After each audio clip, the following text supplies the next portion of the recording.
That's more chimp. That's more chimp. Sorry.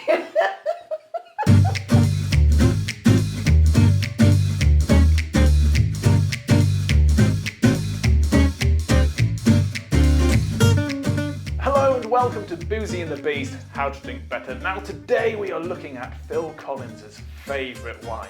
Yeah, I can feel it Carménère tonight. Oh Lord.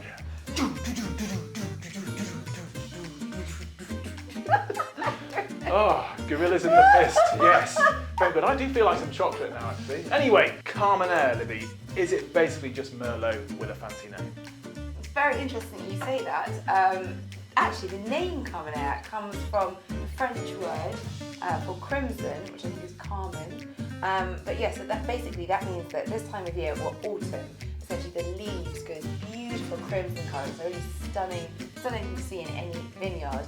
But it doesn't just stop there. It doesn't. It does never not. does. It never stops. Never stops never there. stops. Basically, the history, which I love, of this, the survival of this grape, is that originally Carménère was grown mainly in Bordeaux, and then there was things called phylloxera, which we won't go into, but it wiped out a load of vines. But they had already sent over some cuttings to South America, namely Chile, which they believed to be Merlot because the leaves looked very similar. For decades, it could be centuries, but for ages, basically, these vines were grown and everyone believed it was Chilean Merlot. It was only as recent as 1994 that they discovered, hang on, hold the phone, this isn't Merlot, this is in fact Carménère. They only realised that so recently. So it's a grape that's been working undercover for a long time. Yeah. It's finally out in the open. It's been exposed. Yeah. So what am I looking for in Carménère? Well, this is particularly, I think, a smooth, supple red wine that we've got here. It has got some peppercorn notes. Generally, you do get a bit of that spice. You can get some green capsicum, sort of similar to Cabernet Sauvignon from Bordeaux. We've been in a blender which replaced this. But basically, you've got a lot of those red berries, those dark fruits. You've got the cherries, you've got the plums. I'm going I've always got the plums, so that's the hand. He's always got the plums.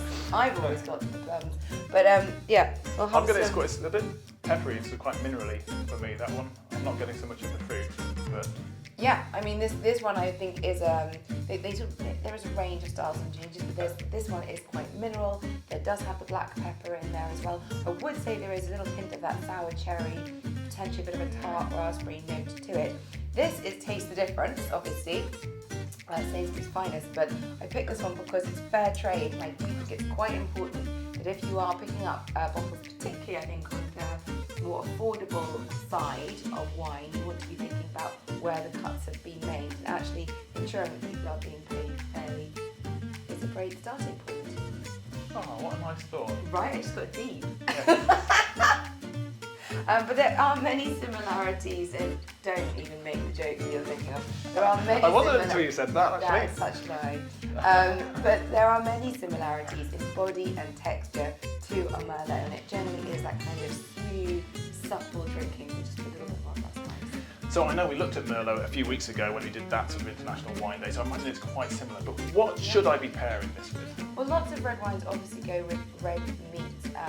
But I know you don't eat much red meat, and actually this is because of its sort of smooth, supple, lower amount of tannins than something like Cabernet Sauvignon. You could actually pair this really well with your Christmas turkey.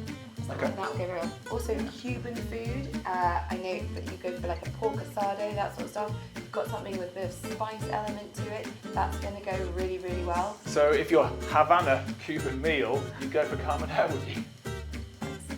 It's so bad. It's been a while since you've got to that bad, but yes, absolutely. So Cuban meals, pork asados, stuff like that. Basically anything that has a little bit of spice is going to go very well with it. Yeah, actually, you could pair it with a curry, because typically people don't think of red wines with curries because tannin inflames the heat. If you like it, go for it.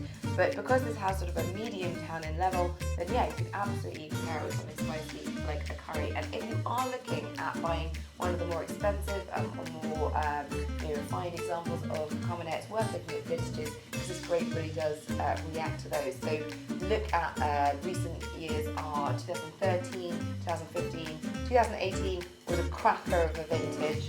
So those are some great examples. Well, thank you very much for enlightening me a little bit about this grape. I think it's dinner time. Keep Carménère and curry on.